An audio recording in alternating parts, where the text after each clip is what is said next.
Welcome, everybody. Thanks for joining us for another one of our NDBI Mentor Series. I am so excited that we have Renee Hoffman and Melissa Looney from Pathways with us today. So I'm going to let them introduce themselves before we get into the nitty-gritty of what is Pathways, how do they get to it, what are they doing, and all the other goodness that they're going to share with us. Renee, would you like to start? I will. Thank you so much, Jamie. I'm Renee Hoffman. I'm a board certified behavior analyst and a licensed professional counselor. And the reason I'm so excited to be talking to you today is because we do a lot of speaking at conferences. We talk about the importance of early social communication. We talk about NDBIs. And that when we do, we can't specifically talk about pathways. So we're so excited to be able to share about pathways and our journey and how we got here, how we were an NDBI before there was an NDBI. Just so you know, I had over 20 years worth of experience as an educational diagnostician, which is a distinction here in Texas that is much like your licensed specialist in school psychology. Before they had those, we had educational diagnosticians in Texas. Now we have both. And I was always charged with autism and always charged with the early education classrooms, the 3 through 5 classrooms.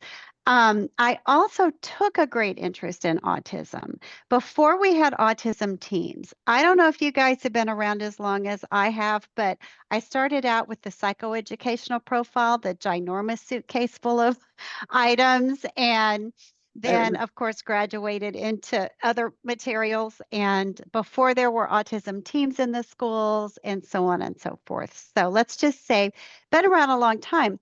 My colleague and the co-creator, I'm going to hold the book up just so you can see the manual and kind of get a visual of what Pathways is all about. Pathways Early, it's a parent training program, a naturalistic developmental behavioral intervention.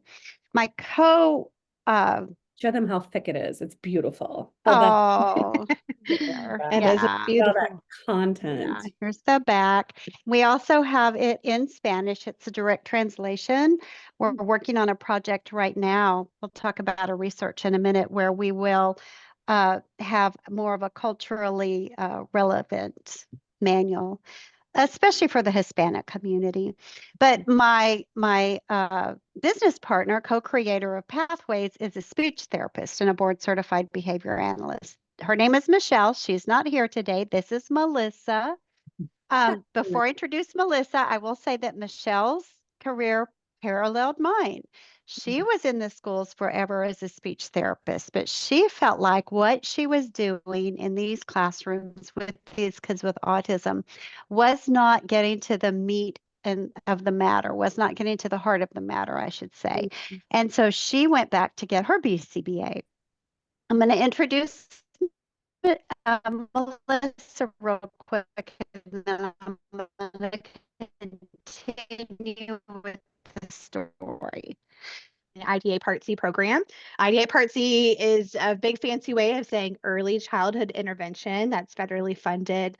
And I was there for about 13 years working with kids that had a developmental delay or kids that had autism or suspected to have autism. And I saw my caseload growing with children that we suspected to have autism, and actually was in the very first group of training with Pathways to have an evidence-based program and intervention to be able to offer to families. And I fell in love with it because I could see everything I had been doing prior to.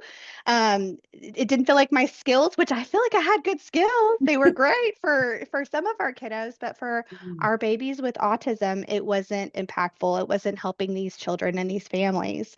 And so I fell in love with Pathways because it made a huge difference, not just in our babies, but empowering the parents. And so I joined the team. And I'm also a graduate student at Texas Tech University. Go Red Raiders. I have one more semester left. And then hopefully we'll get to sit down for the big BCBA exam. Wow. Congrats early on that. That's very exciting. And she's so smart. She'll pass it in her first try. So No getting pressure. into me. So after all of these 20, 25 years of experience, you know, Michelle and I had put in all that money for retirement. We went to our husbands one day because Michelle and I would travel together for our BCBA supervision. We get in the car and we'd go about an hour, hour and a half one way, and we had a lot of time to visit. And we'd say, what are we going to do about the babies? These kids that were flooding into our early education classrooms. It's not that people hadn't tried things. It's not that they hadn't had various therapies. It's that it seemed to us that there was something that was missing, that was not affecting the core, what autism is. We were putting out fires and we were working on all of these things that autism causes. Think of like bubbles. Autism causes all these different things. We weren't working on the core. So we had this conversation. We went to our husbands. It was the end of the school year. And we said, you know, that retirement that's sitting up there? Going to be there a while longer because we just quit our jobs and we're going to go figure out what we need to be doing with the little ones with autism. And when we talk about little ones, at the time we're talking about 3 and under, right? Because our PPCD classroom started at the age of 3. So Michelle and I turned to the literature and we did pretty much what Scribman et al. Did in the paper, where they analyzed all of the components that worked in programs throughout history, going all the way back to the Walden program. And of course, we have the background in ABA, and we melded the two. And that's how Pathways was developed. She and I saw kids forever. We contracted with the local Part C agency. And finally, we realized we need to be training people because we can't see all the families. So that's the agency that Melissa worked with. We started training there. And now Pathways in 78% of the Part C programs in Texas, in Kansas, and Wisconsin. We just did the big early childhood conference in Indiana. We're hoping we'll get some folks from there. And then we're moving on to Tampa, Florida next week. So one thing, I know, one question that always comes up from our trainees though, so we go in and we train the Part C folks. They're the experts at working in the natural environment. They're the experts at working with the families in the homes. They needed the tools necessary to help this parent work with, hate to use the words work with, help this parent interact, get their child with or suspected of autism to interact back with them, right? So that's kind of what that's all about with the Part C. But then they'd say, what about preschool? So now we're writing preschool curriculum that either that Part C person who's already going into a preschool, because they do that too, they can help the teacher, or a standalone preschool can come to us, Head Start, etc. So then BCBAs became interested in NDBI. Dr. Rollins does a lot of the research on Pathways. We have other research that's taken place and is taking place, but she's from University of Texas at Dallas. And if you log on to Pathways with an S, ndbi.com, you can go to a whole research section where it's like a timeline, and you press the year. This has been going on for all those years, and you get the publication that goes with the research. Basically, in a nutshell, I can tell you there have been four randomized controlled trials of Pathways that were funded by the Texas Higher Education Coordinating Board. Before all of that, there was a pilot study of 4 children that was funded by the Texas Education Higher Coordinating Board. And at the time, they had an autism resources group that I don't think they have anymore. So that's how that was funded. And now Dr. Rollins has received a DOD grant for the cultural adaptation of the manual. So we'll be working on that, along with some AI things that she's working on. Anyway, back to the meat and potatoes of Pathways. What is that enough of the background, Jamie, or did you want more? No, that's very helpful. It's Pamela Rollins, right? I'm making some notes here. So Dr. Pamela Rollins. Yeah. Okay, yeah, no, that's wonderful. I love to hear the And it's, backstory of driving in the yeah, car and giving up your driving in the car, and we got to do something about the, yeah, we got to do something because these kids are, let's just say green. They're just green when they hit the door. And so Mhm. we got to figure out what do we need to be doing to affect this core thing that we call autism. But Yeah. what was so exciting is that when we first started doing our research, everything was focused on joint attention. Mhm. Got to Mm. get joint attention, got to get in there and get that communication going. The joint Mhm. attention. Two people are focused on the same thing, and we both know we're focused on it. Mhm. One day, Michelle and I looked at each other and said, you know what? You got to have attention before you have joint attention. Yes, ma'am. Now we have those lists of early social communication skills that include what we're talking about, getting all the way back to that dyadic attention. But we didn't have those lists back then, guys. Because, like I said, everything started with joint attention. And if it didn't start with joint attention, where did it start? It Yep. started with we have a kid that's going to be 3 that doesn't have words. We got to start working on words, guys, everybody. We got to label everything, we got to script everything. That's where it started. So now in Pathways, I can tell you that we're innovative in 2 different areas. According to our research, we're innovative in the fact that, well, and Dr. Rollins would get these innovative research grants. So we're innovative in the fact that instead of being research to practice, we were developed within an authentic ECI artsy setting, and then it went to research. So when you look at what drives that kind of a setting, all the principles that drive that kind of a setting at the national level, Pathways fits with Mm. all of their principles, also fits with the coaching models that they use, right?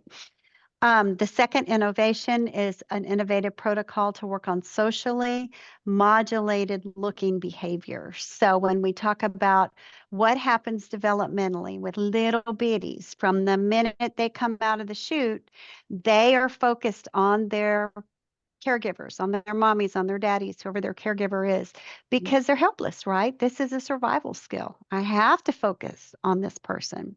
But with autism, our research has shown that our focus is not on the people in our universe. It Mm. starts to become more and more and more object oriented. Mhm. The more we go on, the more this continues without an autism specific intervention to go back and address this lack of social tuning in, social attunement. And that's that core that you're talking about. That's the Yeah. core. Yeah. That's the core. The meat. I love it. Mm-hmm. Exactly. So in the Scribman paper, she has a list, or I should say they, because how many researchers were on that paper? Probably about 30, I think. Scribman et al., I should say. She has a list of the criteria for an NDBI. And as you go through, you have to realize we're not just looking at the strategies and techniques that came to us from the world of ABA, those good strategies, well-researched strategies and techniques. But how do we put that together with development, with typical development? And then how do we deliver that to the parents? Melissa, do you want to say a little bit about how important the role of the parent is in this whole NDBI? I think that's a key component when it comes to an NDBI, which when you're thinking about a baby from birth to 3, that makes sense, right? That's who you're with all day, every day. That's your natural caregiver, your natural environment. And what I love about an NDBI is it takes those beautiful strategies of ABA, but it really just helps that parent use those good parenting skills that we have, right? And how important it is to empower those parents who feel like, well, gosh, I want my baby to smile with me. I want my baby to turn when I'm calling their name, or I want my baby to call me mama, right? Those huge firsts that a lot of our parents long for, that I feel like NDBI brings in those strategies, but for those developmental foundational skills that are so important, but even also give that parent like the, oh, I can do this Yeah. feeling. Like that's very important too. So I Yeah. love that about NDBI and those first, a therapist, a BCBA, doesn't matter what your discipline is. We don't need the first. The parent needs the first, right? That's so important. And I think So, that's so reinforcing. We think about reinforcement kind of being bi-directional. We're reinforcing the child's behavior, but what's also happening to the parent is they are being reinforced by getting those smiles and getting that beautiful eye gaze and getting their child to approach or orient towards them. So I love that focus about NDBIs. We're trying to support those core, really foundational social communicative skills.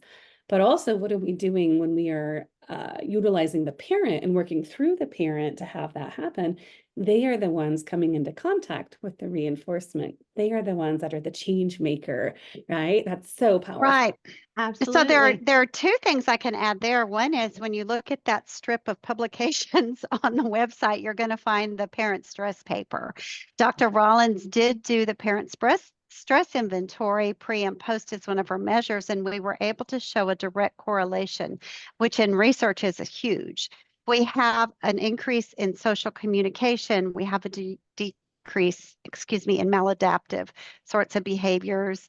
As parent communication comes up, those other things go down. Melissa, you want to describe it a little better? Yeah, as it's really as interaction, parent-child interaction goes up, then parent stress goes down, and as parent Mhm. stress goes down, the parent-child interaction goes up.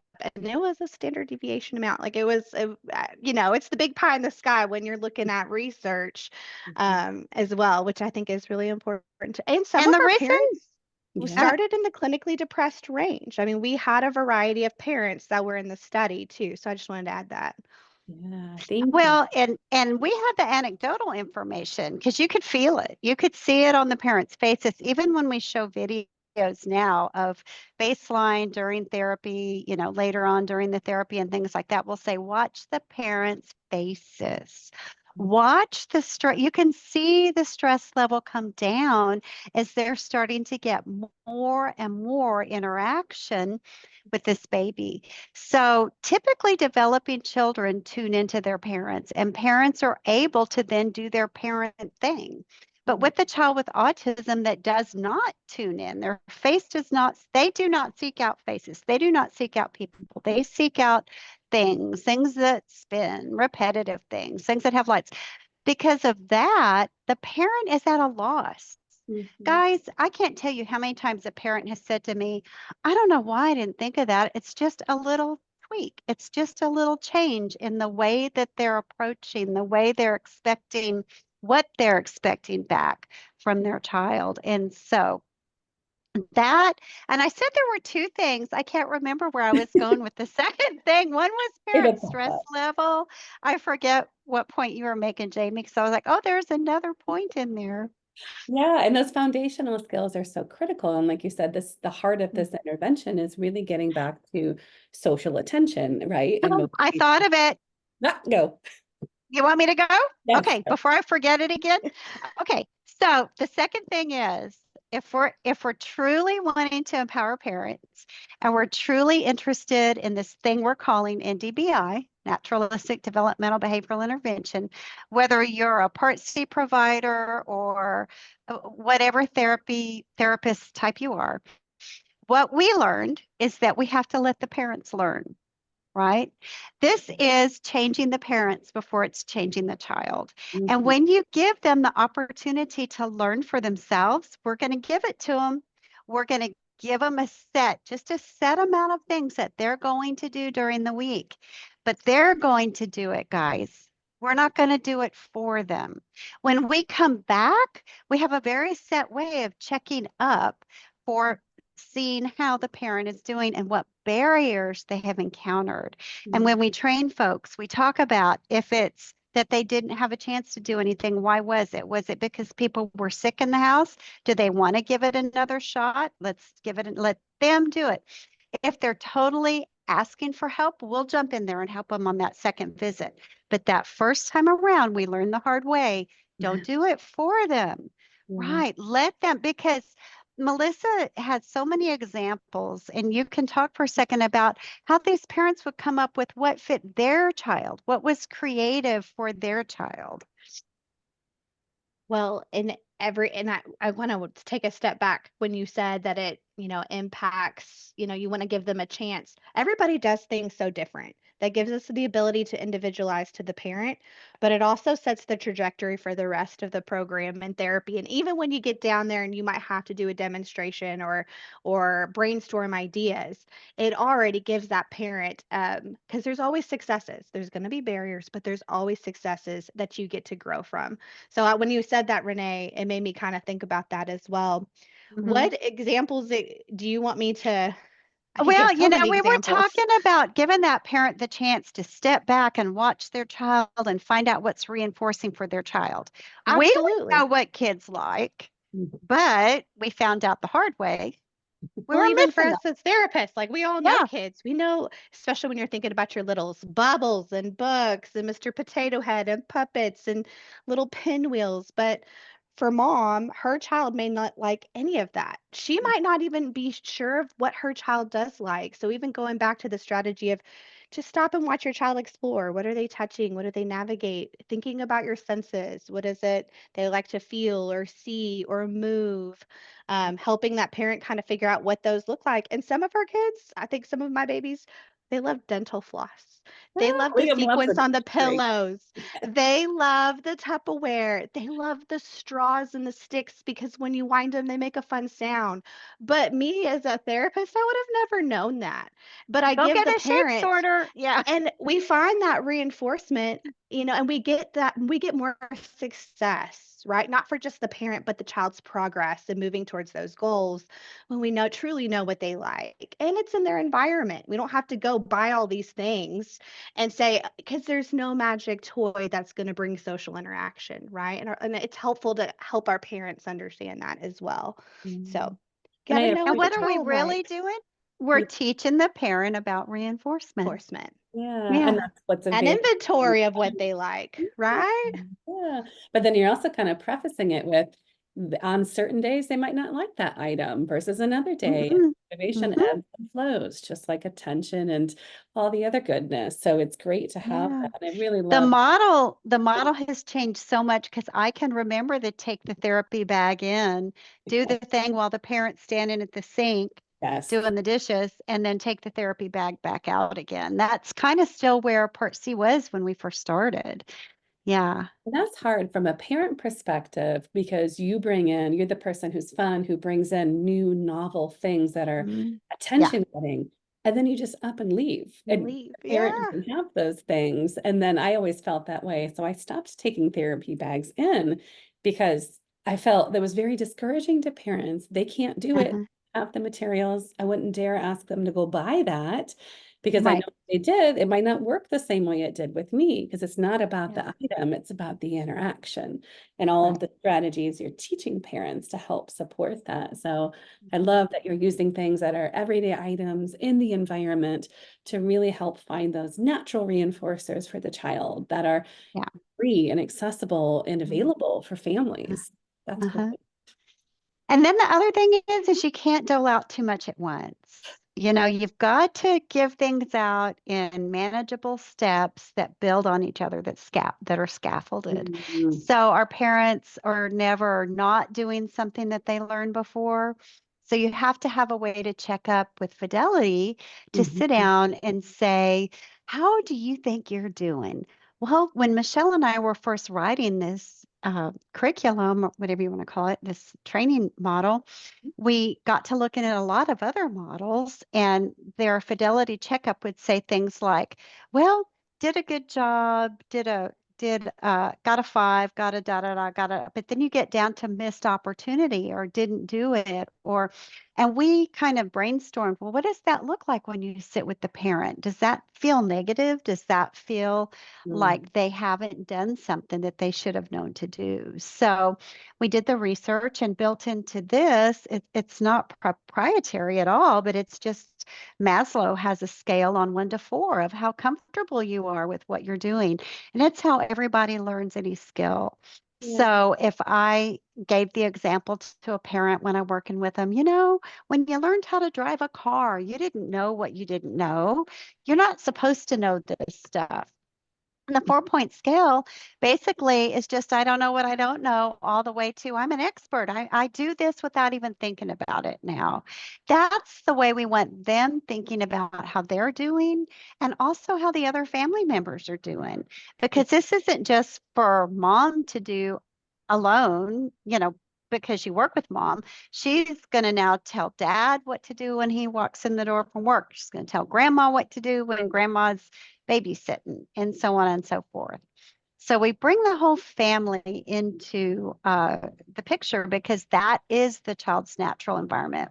Yeah. And I was just thinking when you talk about the comfort level, comfort, more confidence, but you're also getting a really great social validity pulse, if you will, on how the strategies are working and how comfortable they feel. Hopefully, meaning they'll implement them more likely in the future because you're constantly checking in to see where those, like you said, barriers are and where you can offer more support or scaffold a little bit more. So it gets exciting because as the parents start to get the firsts that Melissa's talking about, the first going to walk up and hug you, the first going to sit on the couch next to you. The first, as we move on through pathways, some things happen that we don't have to teach, and sometimes we have to teach. But showing, sharing, those are all natural parts of development for a little one.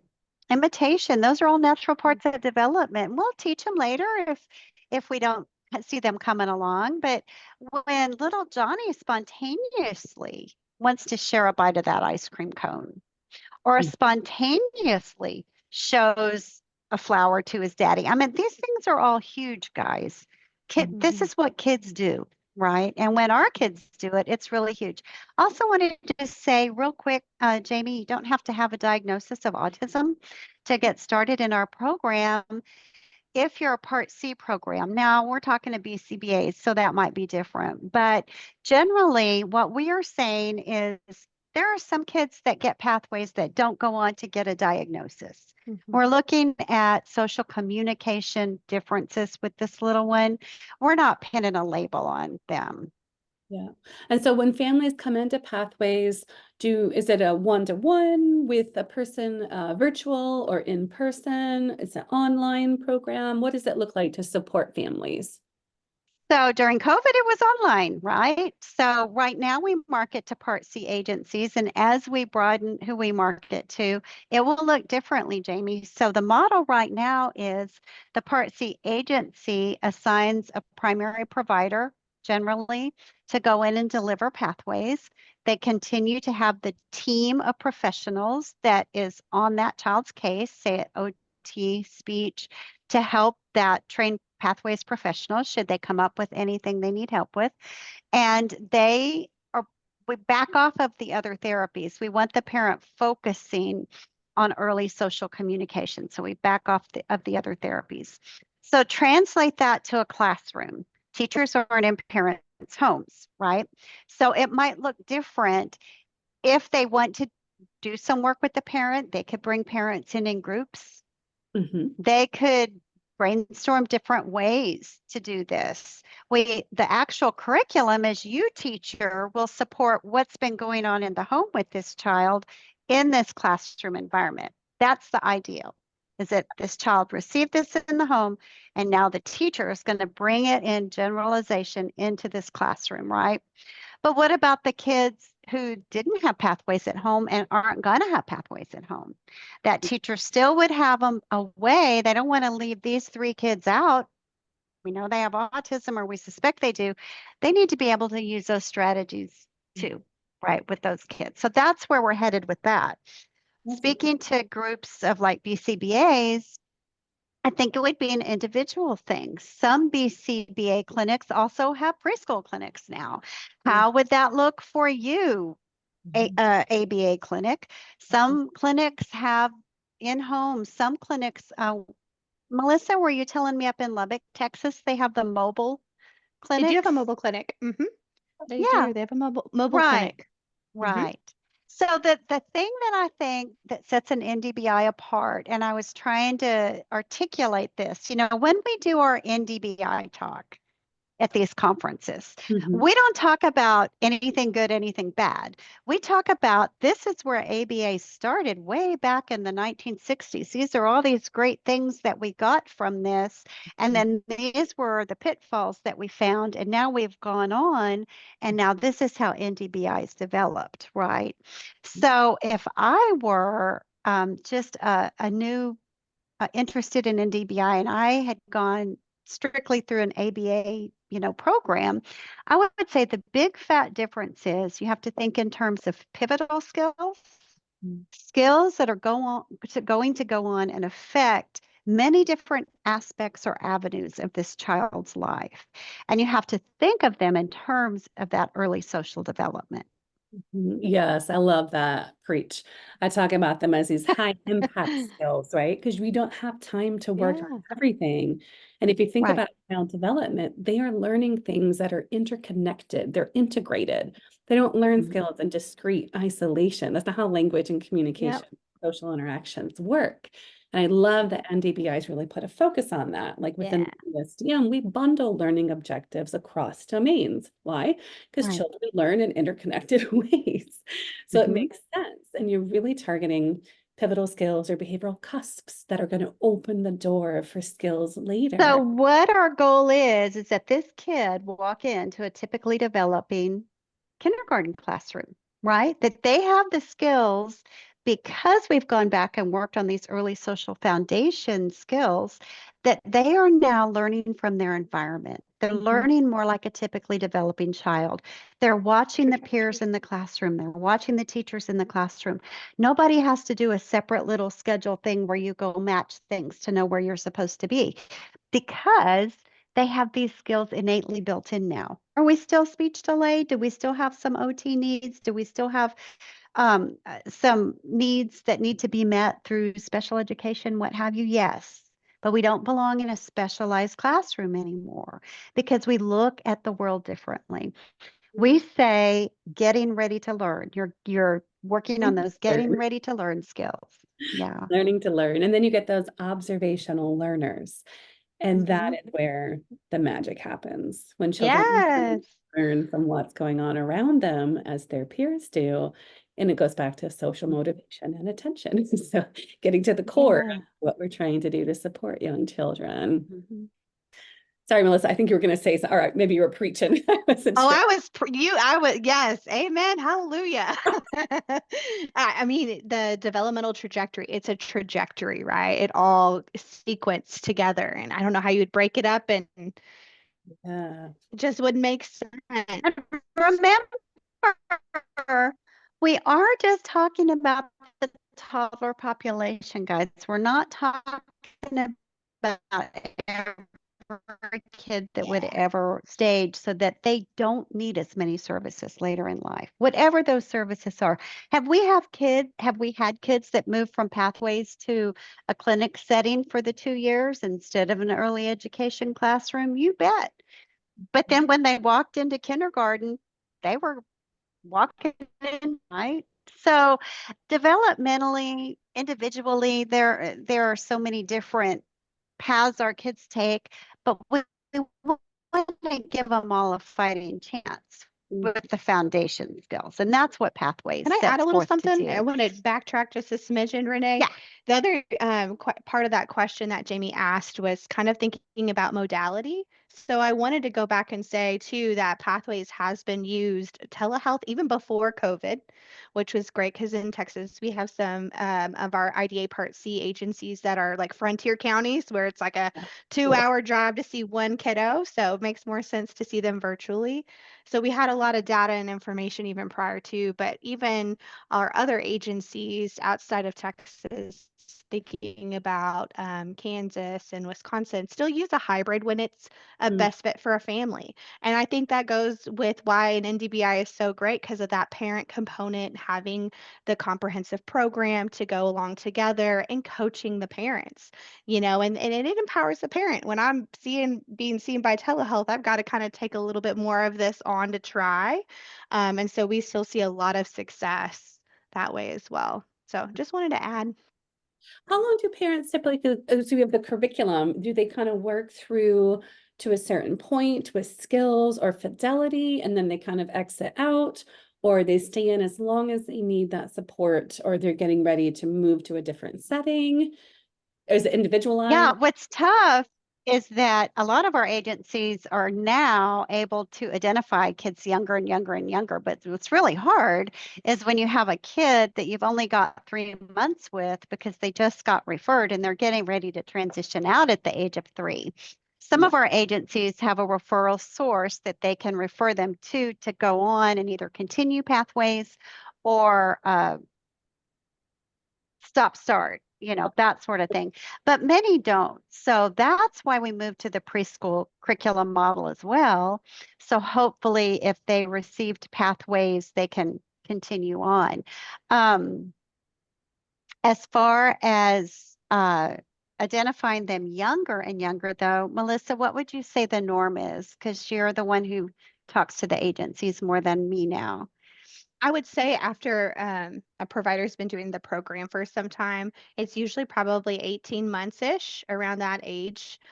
Sometimes they'll see them a little bit younger because they get so good at identifying characteristics early, and our parents, identifying concerns early on.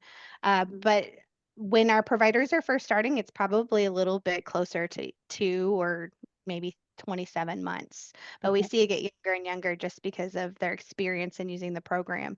I would say most of the agencies, that primary provider stays with them till they transition. But some agencies have a set number of people trained, and when they get to a certain point and it's time to start working on actual communication later, they'll switch them back. And the speech therapist will be the primary after that.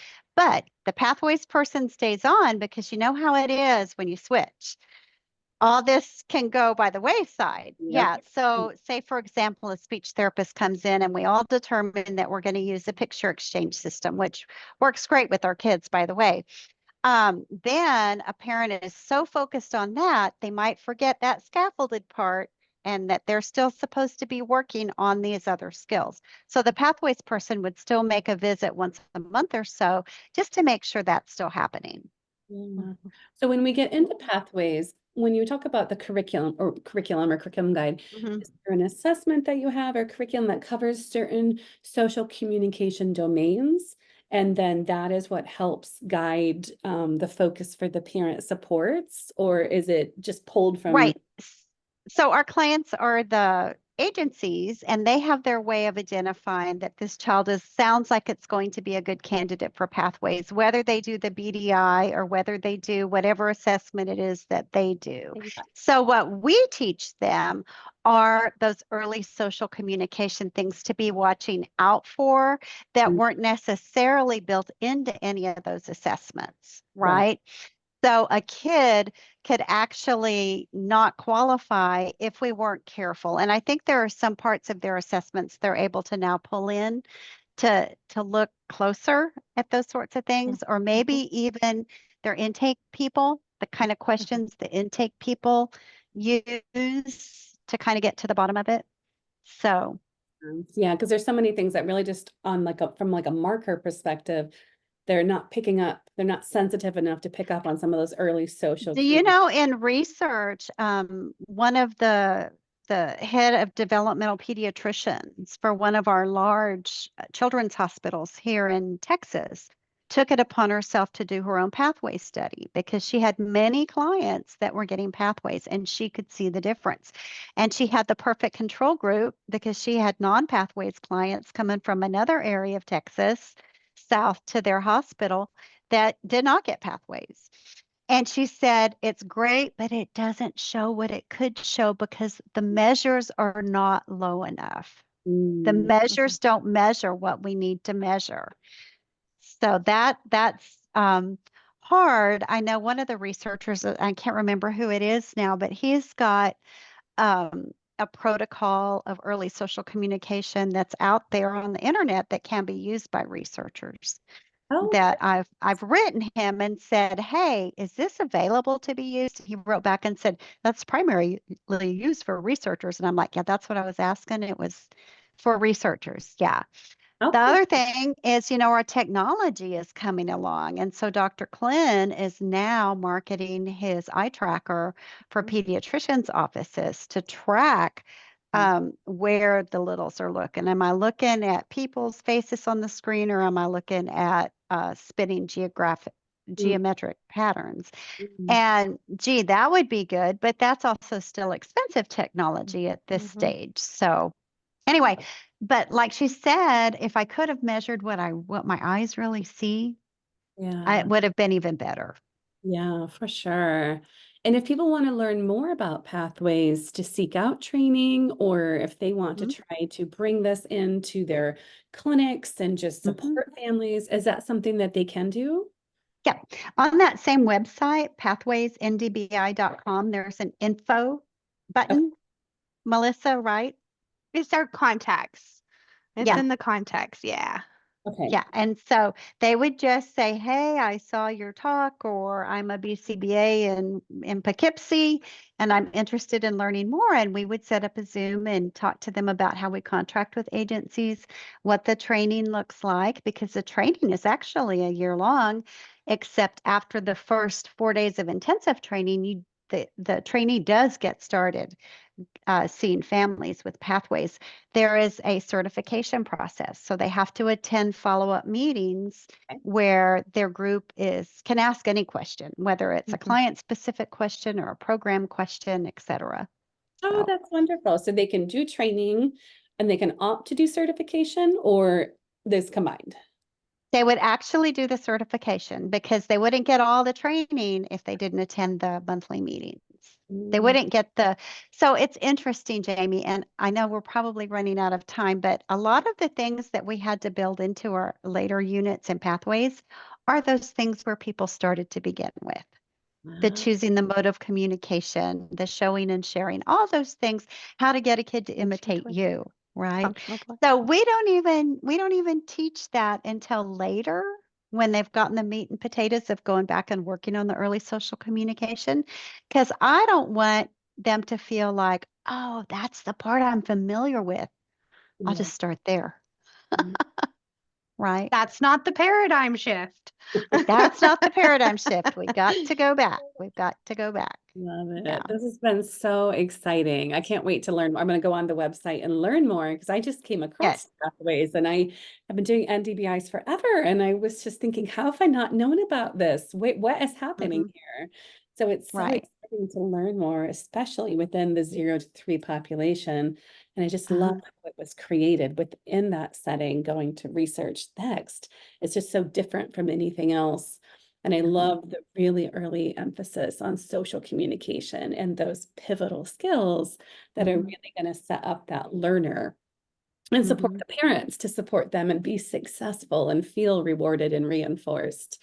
I think that's a wonderful platform for setting parents up for success and supporting Yeah. them as everything that you're talking about. And I know I'm Mhm. excited to come back and learn more about the meat and potatoes of it. How does it work? What And does it do? people would say, well, that's all well and good, but a lot of our parents work and they couldn't do this because they're not home with their baby all day long.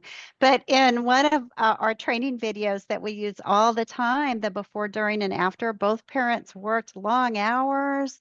They worked on pathway skills in the morning, in the afternoon, on the weekends, on holidays, and the kiddos still made tons of progress. So Absolutely. From the time they wake up to the time they go to bed, there's time to push in. there's time. Yeah. Right. Yeah. Exactly. Oh, this has been so wonderful. I'm going to send you a follow-up email. I've got lots Okay. of quick notes and I've got some links for things to look at. But if there's anything else that you want to share or any other links or research studies, I've got the link to the website. I'm happy to link that to the talks. That way people can come find you and take a look and just learn more about the amazing work that you guys are doing. Good. All right, that sounds great. And it was really fun to get to talk about pathways and get to kind of spread the word Yeah, about it. So, thank you. I And mean, thank you all. I can see there being a really good fit. Again, I think we just need to visit with the powers that be that are interested and see how we can help it to fit. So, Thank you Oh, for what you're doing, Jamie. I love that NDBIs are making their way. They haven't spread enough. The information hasn't gotten everywhere it needs to get, and I love that you're doing that to help families and therapists. And it's a changer. It's a paradigm shift. It's a game changer. So I wanted to say thank you for doing what you're doing, sharing the information as well. Disseminate. Yes, that's Yes, exactly. disseminate. You can't put into practice what you don't know exists. And this is just Exactly. Yeah. really great stuff that we're doing together. So Good. thank you both. I appreciate it so much. Thank you so much. Okay. Take care. You too. Bye.